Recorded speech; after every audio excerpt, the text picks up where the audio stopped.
चीरहरण लीला। अब चीरहरण और रासलीला आ रही है। गोपियों के दो भेद हैं, नित्य सिद्धा और साधन सिद्धा। साधन सिद्धा गोपी के कई भेद हैं। श्रुति रूपा, ऋषि रूपा, संकीर्ण रूपा, अन्य पूर्वा, अनन्य पूर्वा आदि। श्रुतियां ईश्वर का वर्णन करती करती थक गईं, फिर भी उनका अनुभव नहीं हो पाया। ईश्वर केवल वाणी का विषय नहीं है।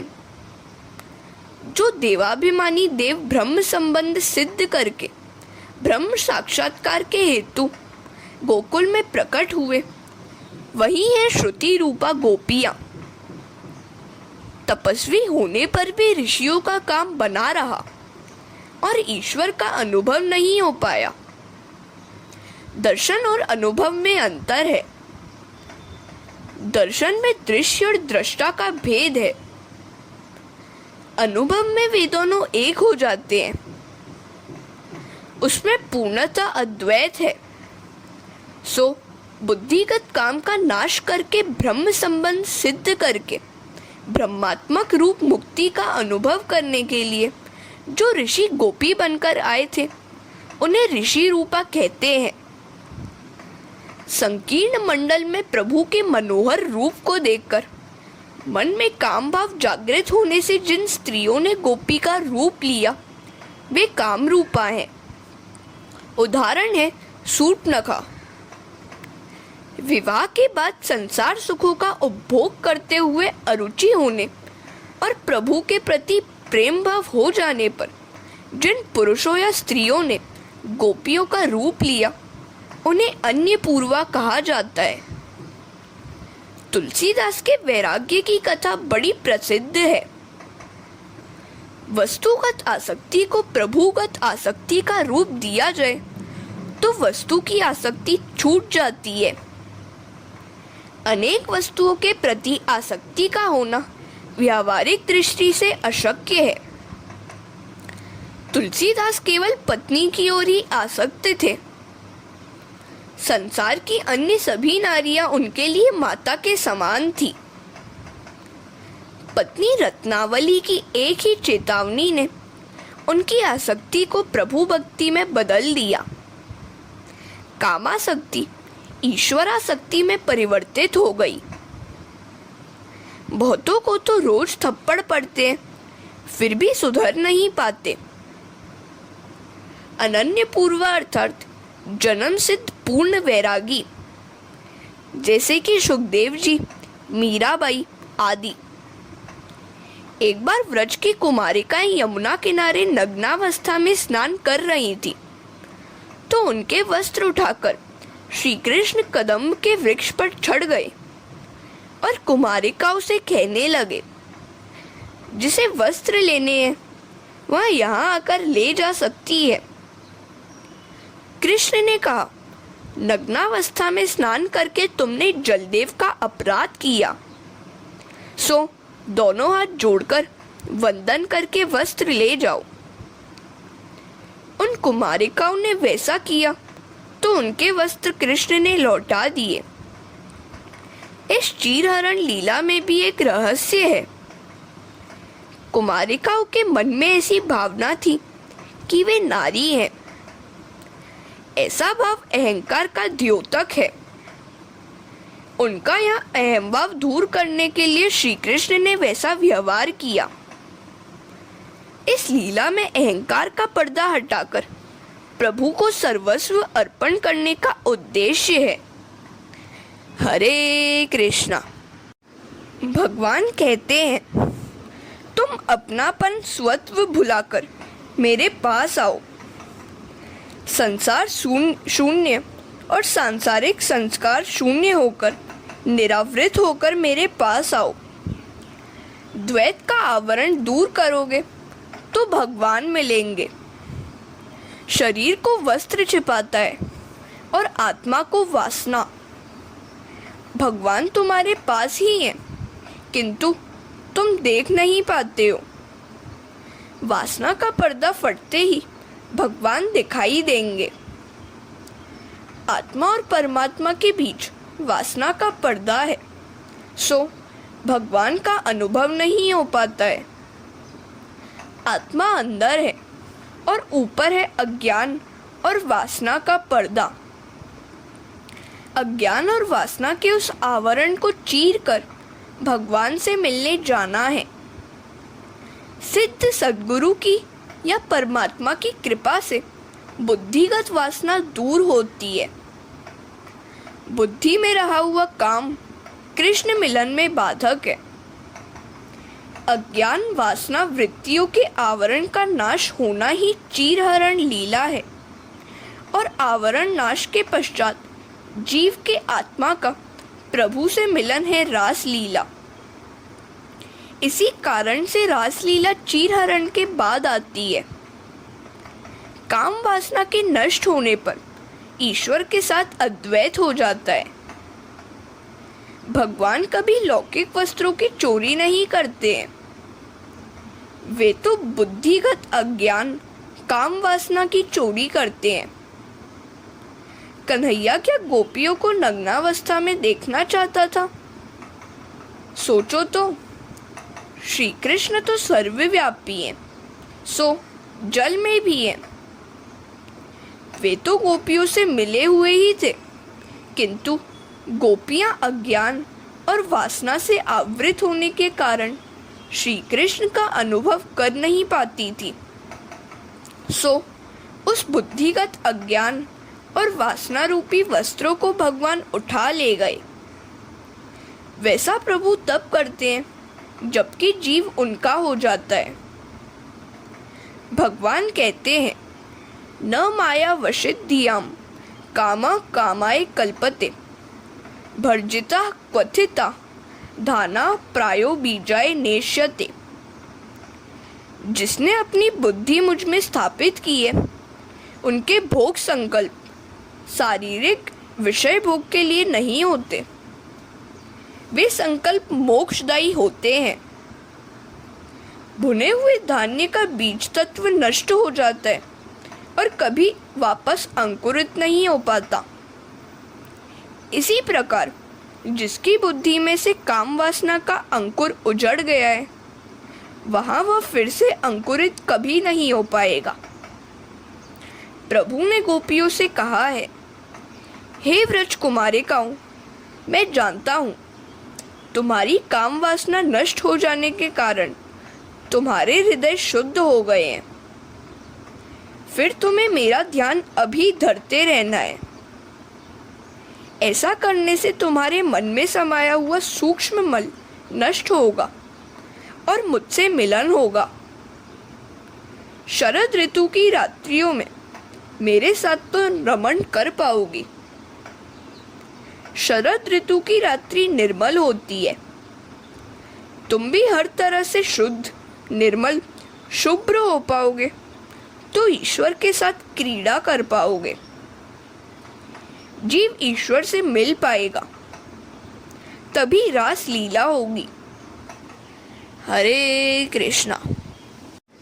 जीव ईश्वर के मिलन के लिए पहले तो पूतना रूपी वासना का नाश किया जाए। अविद्या नष्ट होने से जीवन की गाड़ी राह पर आने लगती है और शक्टासुर का नाश होता है। जीवन सही रास्ते पर आगे चलने लगा तो तृणावर्त रूपी रजोगुण नष्ट हो गया और सत्व गुण बढ़ने लगा। रजोगुण मिट चुका तो कन्हैया ने माखन रूपी मन की चोरी की और जीवन सात्विक बना। जीवन सात्विक होने पर आसक्ति की मटकी फूट जाती है। दही की मटकी अर्थात संसारासक्ति की मटकी कन्हैया ने फोड़ दी। संसारासक्ति नष्ट हुई तो प्रभु जीव के पाश में बंध गए। यही है दामोदर लीला। प्रभु बंध चुके तो दंभ रूपी बकासुर और पाप ताप अर्थात अगासुर का वध हुआ। सांसारिक ताप नष्ट हुआ तो दावाग्नि नष्ट हुई, शांत हो गई। अतः इंद्रियां शुद्ध हुई, अंतःकरण की वासना का क्षय हुआ। यही है नाग दमन लीला और प्रलंबासुर वध की कथा। जीव ईश्वर से मिलने योग्य हो पाया तो कृष्ण की मधुर मुरली की मधुरिमा तान सुन सका। वेणु गीत गाया गया, अर्थात नाद ब्रह्म की उपासना हो पाई। फिर आई गोवर्धन लीला। गो रूपी इंद्रियों का संवर्धन हुआ, पुष्टि हुई तो भक्ति रस उत्पन्न हुआ। इंद्रियों की पुष्टि होने पर षड रस और वरुण देव का पराभव हुआ। षड रस का पराभव होने से जीव शुद्ध होने को आया तो चीरहरण लीला आई। अज्ञान और वासना के आच्छादन भगवान ने मिटा दिए। चीरहरण लीला, भाम्यावरण उपाधि नष्ट हुई तो रास लीला हुई। जीव और ब्रह्म का तादात्म्य हुआ। जिस प्रकार वस्त्र देह को ढकता है, उसी प्रकार वासना और अज्ञान आत्मा को ढक देते हैं और परमात्मा को दूर रखते हैं। जब तक अज्ञान और वासना का आच्छादन दूर नहीं हो पाता, तब तक शिव से मिल नहीं पाता। वस्त्रहरण लीला बुद्धिगत वासना, बुद्धिगत अज्ञान को उड़ा ले जाने की लीला है। वासना और अज्ञान रूपी वस्त्र प्रभु मिलन में बाधक है। इंद्रियों के काम को हटाना सरल है, किंतु बुद्धिगत काम को निकाल बाहर करना बड़ा कठिन है। प्राण और प्रकृति एक साथ जाते हैं। इस प्रकृति पर विजय पाना टेढ़ी खीर है। योगियों का शारीरिक काम तो भाग जाता है, किंतु बौद्धिक काम कई बार ज्यों का त्यों बना रहता है। वृद्धावस्था में इंद्रियां शिथिल हो जाने पर शारीरिक काम तो चला जाता है, किंतु बौद्धिक बना रहता है। ऋषि भी काम के आगे हार मान गए थे, सो उन्होंने काम भावना को श्री कृष्णार्पण करके निष्काम होने का विचार किया और गोपी बनकर गोकुल में आ पहुंचे। हरे कृष्णा। अब आ रही है रास लीला। महाप्रभु जी ने दशम स्कंद को गोवर्धन नाथ का हृदय कहा है और रास लीला को प्राण। हृदय में पंच प्राण होते हैं। रास पंचाध्यायी श्रीमद् भागवत के पंच प्राण है। इसे फल प्रकरण भी कहते हैं। श्रीधर स्वामी कहते हैं कि पंचाध्यायी निवृत्ति धर्म का परम फल है।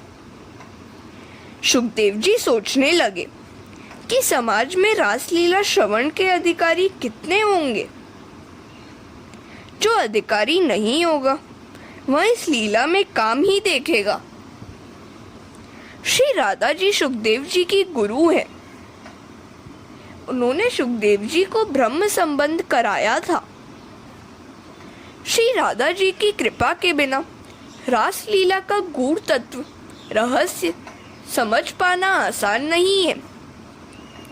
सुखदेव जी अपने पूर्व जन्म में तोते थे और लीला निकुंज में राधा का नाम रटते हुए उड़ते फिरते थे।